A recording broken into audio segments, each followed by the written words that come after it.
प्रमद बर' नोंथां जोबोद मोजां खोनादों आखाइ खब परिबर्तन गोजोन सान्थि गायसनलांनायनि थांखि लानानै जोंनि बे बिटिसि पलिटिकेल सिस्टेमाव प्रमद बर' बिथाङा एन्ट्रि मारि फैदोंमोन ना होमबा बिसिनि आखायाव पिस्तल दङमोन मानसिया थैजों अरजों जाजोबखाबाय गन्थं थंथं सौख्रुजोबखानाय आङो गाबख्राव हरबाय बिसोरो आंखौ नुनानै खारबाय जायखिया आंनि गिनाया बे पिस्तलाव थांबाय जोंहा फुराना इउपिपिएलआ माने गोसोआव बिराद आघात दङ गोदान इउपिपिएलफ्रा फैनानै स्किम सेंसन लाख कोटि थाखानि खामानि मावगासिनो दं बेवहाय गोसोआ गोजोननाय गैया आरो गावजों गाव हिंसा हिंसि मेगन सालायनाय खुद्रिलायनाया बारा जाबोदों गामि भितरिया ओनसोलाव बेखिनिखौ आं नोंथांमोननि सिगाङाव स्पष्ट बुंबाय आरो प्रमद बर' बिथांजों दैदेनजानाय पलिटिकेल पार्टीनि माखासे वर्कार्सफोरा माखासे बिबानगिरिफोरा गावसोरनि मोननांगौ माखासे मोनथायफोरखौ लानानै दाङाबाजि जालायबाय थानायखौ जों दिनैयो नुनो मोनदों जेराव दिनैयो जाथावथारै माखासे जाथायफोरा दिनैयो जाबाय थानायखौ जों दिनै नुनो मोनदों दिनै बे पलिटिकेल इस्युखौ लानानै गावजों गावजो जुदि बुलायलायनानै बुथारलायनानै बे पलिटिकेल इस्युआ जुदि सल्भ जायोब्ला अब्ला बुथारलायनानै बुलायलायनानै गासैबो थैलायजोब सिदा बाथ्राखा बेफोरबायदिसो नोंथांनि परिबर्तन आरो नोंथांनि गोजोन सान्थिया दिनै लाजियाखसै दिनै नोंथांनि दैदेननाय पलिटिकेल पार्टीनि माखासे मेम्बार्सफोरा मावथिफोरा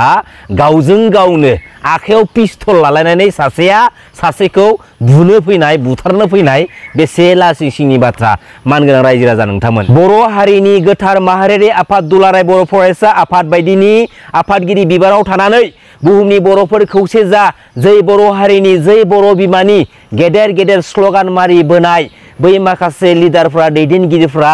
दिनै जोंनि बिटिसि पलिटिकेल सिस्टेमाव एन्ट्रि मारि फैखांनायनि उनावहाय गावबा गाव स्वार्थ बादिनो थाखाय गावबा गाव गोसोनि लुबैनायखौ जाफुंहोनो थाखायनो दिनैयो बुहुमनि बर' फिसाफोरखौनो पलिटिकेलि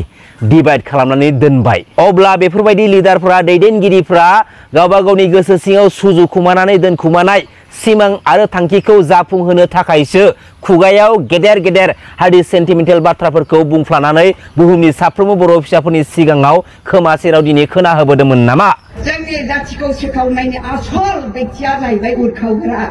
आं बुंफ्रामोन दिनै बुंबाय मालाबाबो प्रमद बर'आ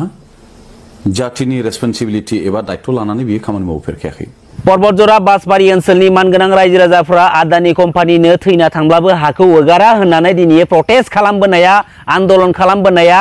दानथाम जालांनोसै बै ओनसोलनि रायजो राजाफ्रा दिनैयो जानाय लोंनाय गद गैया उन्दुनाय गद गैया दिनै बेसेबां असान्थियाव दं बिसोरो जेराव दिनै दा समा गायनाय फुनायनि दिनबावसो दिनै गावसोरनि गायनाय फुनायखौ दोनथ'नानै दिनै मोजाङै बोथिसे ओंखामखौ मोनजाया नाथाय अब्लाबो दिनै बिसोरो बे गावसोरनि हाखौ रैखाथि खालामनो थाखाय दिनै थैथां जुजिगासिनो दङ दिनै अल आसाम ट्राइबेल स्टुडेन्टस इउनियन आरो बर' हारिनि माहारियारि आफाद बनसुनि लिडार्सफोरा वर्कार्सफोरा बै ओनसोलनि रायजो राजाफोरनि दुखु सात जालाखौ नुनानै रायजो राजाफोरजों लोगोसे जानानै बै हाखौ रैखा खालामनांगौनि थाखाय दिनै प्रटेस्ट खालामहैफादों आन्दोलन खालामहैफादों नाथाय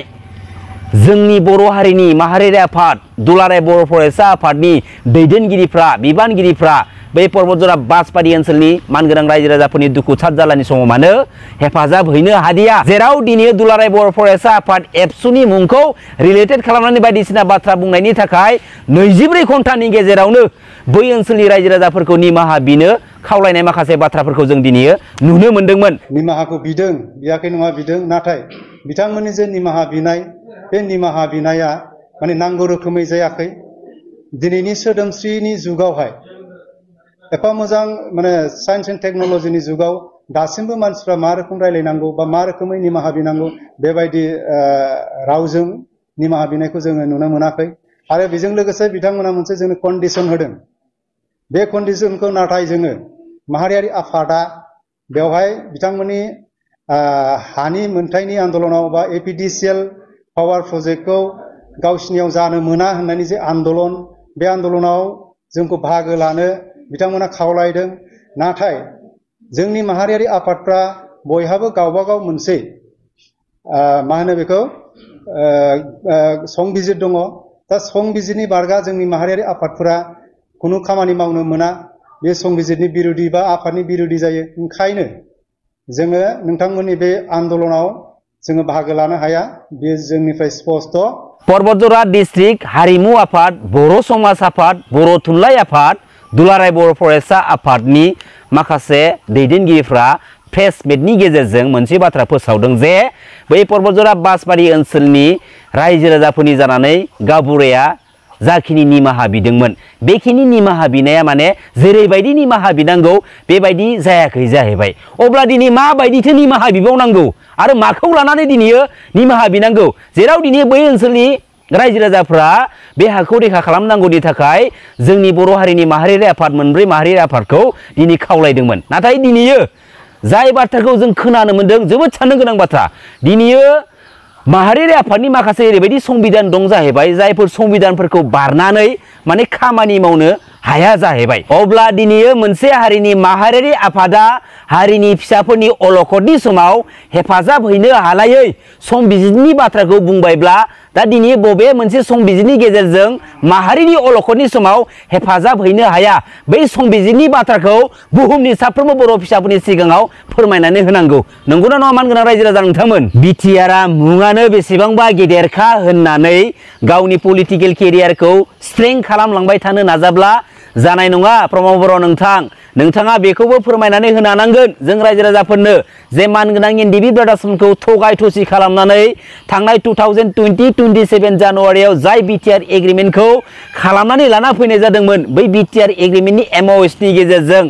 दिनै कमप्रिहेन्सिभ एन्ड फाइनाल सल्युशननि बाथ्राखौ माखौ लानानै आरो मानि थाखाय दिनैयो कमप्रिहेन्सिभ एन्ड फाइनाल सल्युशन लिरनानै लाना फैनाय जाखो बेनि मिनिंखौ बुहुमनि गोबां मानगोनां रायजो राजा आइ आफा बिदा फंबायमोना दिनैयो मिथियाखै। बेखायनो बे कमप्रिहेन्सिभ एन्ड फाइनाल सल्युशननि मिनिंआ मा प्रमद बर' नोंथाङा जोंनि सिगाङाव फोरमायनानै होयोब्ला जोबोद मोजां जागौमोन। दिनै गावबा गावनि पलिटिकेल केरियारजों लोगोसे गावबा गावनि पलिटिकेल पार्टिखौ गोख्रों खालामलांनांगौनि थाखाय बे ससियेल मिडिया प्लेटफर्माव जाथावथारै नंखाय बाथ्राफोरखौ शेयार खालामनानै होबाय थायोब्ला सानसे समाव जों बर' हारिनि रायजो राजाफोरजोंनो होसोजागोन आरो बेनि थाखायबो रेडि जानानै थाखा। दा समाव प्रमद बर' बिथां आरो मानगोनां इउजि ब्रह्म बिथांमोनजों दैदेनजानाय इउपिपिएल पार्टिनि माखासे वर्कार्सफोरनि नुथायफोरखौ नुनानै जों बेखौनो मिथिनो हायोदि जे इउपिपिएल पार्टिनि पलिटिकेल केरियारा ग्राउन्ड लेभेलाव जोबोद गाज्रि जानानै दङ। दिनै इउपिपिएलजोंनो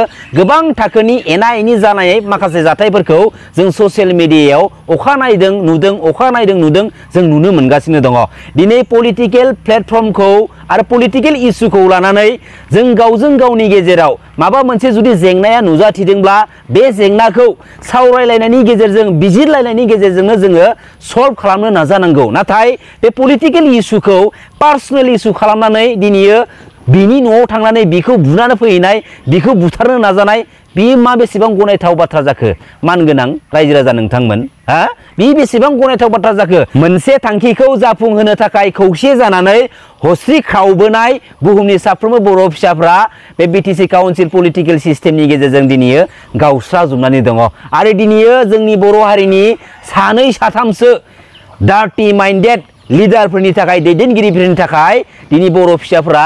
डिभाइड जानानै दङ। दिनै बै साथाम साब्रैसो दैदेनगिरिफोरा गावबा गाव बेनिफिट्सनि थाखायनो जों बर' फिसाफोरखौ इउसलेस खालामगासिनो दङ, बुलाय सुलाय एना एनि खालामहोगासिनो दङ। दिनै सोरनि अर्डाराव सोरनि मास्टार माइन्डआव आसाम पुलिसफोरा बै पर्बतजरा बासबारि ओनसोलनि रायजो राजाफोरखौ थांनानै प्रेसार खालामहैबाय थादोंमोन। दिनै प्रमद बर' बिथांमोन बायदि सानैसो लिडारफोरा दैदेनगिरिफ्रा आदानि कम्पानिनो हाखौ होहोथारनो थाखाय नांथाब दिनैसिमबो नाजागासिनो दङ। बेनि आन्दोनि गुबै जाहोनफोरा मा जानो हागौ मानगोनां रायजो राजा नोंथांमोना बे भिडिअनि कमेन्ट बक्सनि गेजेरजों फोरमायहरनो दाबाव। गोजोन्थों, खुलुमबाय, जै बर' हारिनि जै बर' बिमानि।